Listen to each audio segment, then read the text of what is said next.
Sathyan. Welcome to ശ്രീമാർക്സ്. എന്നിവിടെ PSCയുടെ previous questions ഇത് വിശദമായി ചർച്ച ചെയ്ത് ക്ലാസ് എടുക്കാൻ ഉദ്ദേശിക്കുന്നു. ഇത് വിവിധ മത്സര പരീക്ഷകൾക്ക് തയ്യാറെടുക്കുന്നവർക്ക് വളരെയേറെ പ്രയോജനപ്രദമാകും. നമുക്ക് ക്ലാസ്സിലേക്ക് പോകാം. ഇവിടെ 10 സെൻറ്റിമീറ്റർ ആരമുള്ള ഒരു ഈയഗോളം ഉരുക്കിയിട്ട് അതേ ആരമുള്ള വൃത്തസ്തൂപികയാക്കി മാറ്റിയാൽ സ്തൂപികയുടെ ഉന്നതി എത്ര? ഇതാണ് വൃത്തസ്തൂപിക. ഇത് ആരം 6. രണ്ടിൻ്റെ ആരം തുല്യമാണ്. ഇത് ഗോളം. അങ്ങനെയാണെങ്കിൽ വൃത്തസ്തൂപികയുടെ വ്യാപ്തം എന്ന് പറയുന്നത് ഗോളത്തിൻ്റെ വ്യാപ്തത്തിന് തുല്യമായിരിക്കും. ഈ ഗോളത്തിൻ്റെ ഇത് ഉരുക്കിയിട്ടാണ് വൃത്തസ്തൂപിക അതേ ആരമുള്ള വൃത്തസ്തൂപികയാക്കി മാറ്റുന്നത്. അതായത് 6 എന്ന് പറയുന്നത് 10 സെൻറ്റിമീറ്റർ ആണ് തന്നിട്ടുണ്ട്. രണ്ടിൻ്റെ 6 തുല്യമാണ്. വൃത്തസ്തൂപികയുടെ വ്യാപ്തം 1/3 πr² h സമം 4/3 πr³ ഗോളത്തിൻ്റെ വ്യാപ്തം. ഈ /3 ഇവിടെയുണ്ട്, കട്ട് ചെയ്ത് കളയുന്നു. ഈക്വൽ സൈൻ ഇപ്പുറം പൈ ഉണ്ട്, ഇവിടെയുണ്ട് പൈ. പിന്നെന്തുണ്ട്? r² h സമം 4r³. 6 നമുക്ക് സ്തൂപികയുടെ ആരം എത്രയാണ്? 10 h അറിയത്തില്ല, അതുകൊണ്ട് അങ്ങനെ തന്നെ എഴുതി. ഉന്നതി അതായത് ഉന്നതി സമം 4 × 10³. ഇനി h കാണാൻ h സമം 4 × 10³ കൂടെ കിടക്കുന്ന 10² ഇവിടെ കൊണ്ടുവന്ന് ഹരിക്കുന്നു. അതായത് 4 × 1000 ഡിവൈഡഡ് ബൈ 100. 4 × 10 40. ഓപ്ഷൻ സി ആണ് ഉത്തരം.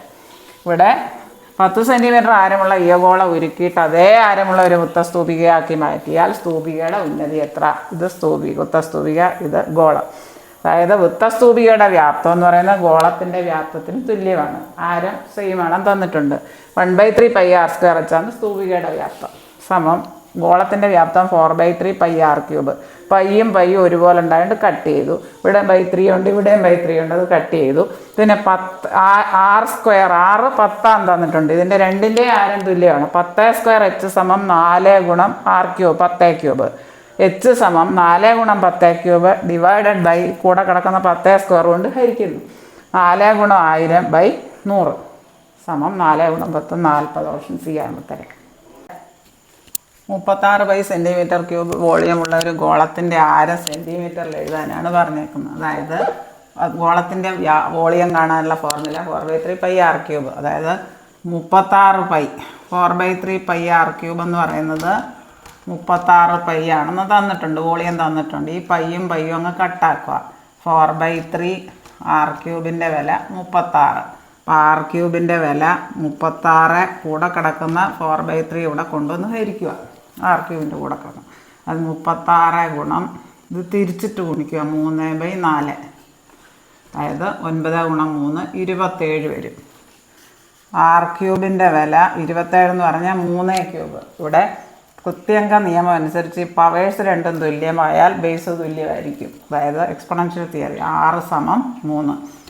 r³ സമം 3³ ആയാൽ ഇവിടെ പവർ രണ്ടും തുല്യമാണ് കൃത്യങ്ക നിയമം അനുസരിച്ച്. അപ്പോൾ ബേസ് തുല്യമായിരിക്കും. r സമം 3. അതായത് 3 സെൻറ്റിമീറ്റർ തന്നെയാണ്. ഇവിടെ സെൻറ്റിമീറ്ററിലായിരുന്നല്ലോ തന്നിരുന്നത്. ഓപ്ഷൻ എ ആണ് ഉത്തരം.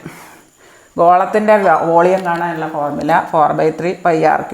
അത് എത്രാന്ന് തന്നിട്ടുണ്ട്? 36 π എന്ന് തന്നിട്ടുണ്ട്. പയ്യും കട്ടാക്കുക.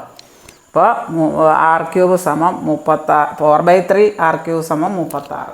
അതായത് r³ സമം 36 കൂടെ കിടക്കുന്ന 4/3 കൊണ്ടുവന്ന് ഹരിക്കുക. അതായത് 36 ഗുണം അത് തിരിച്ചിട്ട് ഗുണിക്കുക 3/4. 9 × 3 27 വരും. r³ വില 27 എന്ന് പറഞ്ഞാൽ 3³ ഇവിടെ പവേഴ്സ് രണ്ടും തുല്യമായാൽ ബേസ് r = 3 ആണ് കൃത്യങ്ക നിയമം. അതായത് r = 3 സെൻറ്റിമീറ്റർ. ആരമാണ് ചോദിച്ചേക്കുന്നത്? Option A 3 centimetre. വ്യാപ്തങ്ങളുടെ അംശബന്ധം 27:64 ആയാൽ ഉപരിതല വിസ്തീർണങ്ങളുടെ അംശബന്ധം എത്ര? അതായത് രണ്ട് ഗോളങ്ങളുടെ ആദ്യത്തെ ഗോളത്തിൻ്റെ ആരം r1 രണ്ടാമത്തെ ഗോളത്തിൻ്റെ ആരം r2 ആയാൽ ഗോളങ്ങളുടെ വ്യാപ്തങ്ങളുടെ അംശബന്ധം 4/3 πr₁³ ഈസ് 4/3 πr₂³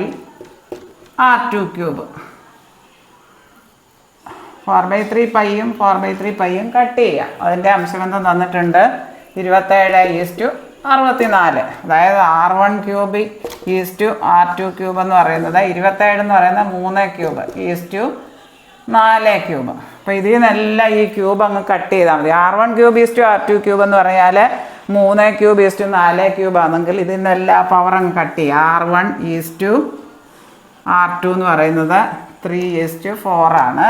അങ്ങനെയാണെങ്കിൽ ഉപരിതല വിസ്തീർണങ്ങളുടെ അംശബന്ധം എന്ന് പറയാം 4πr1² ഈസ് ടു 4πr2².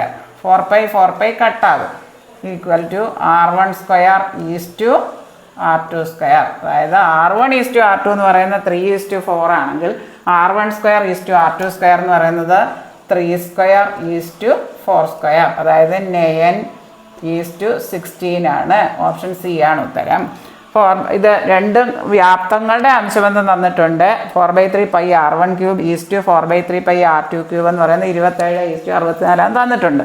അതായത് ഈ 4/3π രണ്ടിടത്തും കട്ടാക്കും. R1³ ഈസ് ടു R2³ എന്ന് പറയുന്നത് ഈ 27 3³ എന്ന് എഴുതും. 64 എന്ന് പറയാൻ 4³ ആണ്. 3³ is to 4³. R1³ is to R2³ 3³ is to 4³ ആണെങ്കിൽ എല്ലാം R1 ഈസ് ടു R2 എന്ന് പറയാൻ 3:4 ആണ്. നമുക്ക് ഉപരിതല വിസ്തീർണങ്ങളാണ് കാണേണ്ടത്. അംശബന്ധം 4πr1² ഈസ് ടു 4πr2². ആദ്യത്തെ കോളത്തിൻ്റെ ഉപരിതല വിസ്തീർണം അംശബന്ധം. രണ്ടാമത്തെ കോളത്തിൻ്റെ 4π രണ്ടിടത്തും കട്ടാക്കി R1² ഈസ് ടു R2² എന്ന് പറയുന്നത് R1 ഈസ് ടു R2 3:4 ആയാൽ R1² ഈസ് ടു R2² എന്ന് പറയുന്നത് 3² ഈസ് ടു 4², 9:16. ഇത്രയും കാര്യങ്ങൾ നിങ്ങൾക്ക് നല്ലതുപോലെ മനസ്സിലായി എന്ന് വിശ്വസിക്കുന്നു. ഈ വീഡിയോ നിങ്ങൾക്ക് ഇഷ്ടമായെങ്കിൽ എല്ലാ കൂട്ടുകാരിലേക്കും എത്തിക്കുക. ലൈക്ക് ചെയ്യുക, ഷെയർ ചെയ്യുക, സബ്സ്ക്രൈബ് ചെയ്യുക. സബ്സ്ക്രൈബ് ചെയ്യാൻ മറക്കല്ലേ. താഴെ കാണുന്ന ബെല്ലൈക്കൺ എനേബിൾ ചെയ്താൽ ഞാനിടുന്ന വീഡിയോസിൻ്റെ എല്ലാ നോട്ടിഫിക്കേഷൻസ് നിങ്ങൾക്ക് ലഭിക്കുന്നതാണ്. Thank you.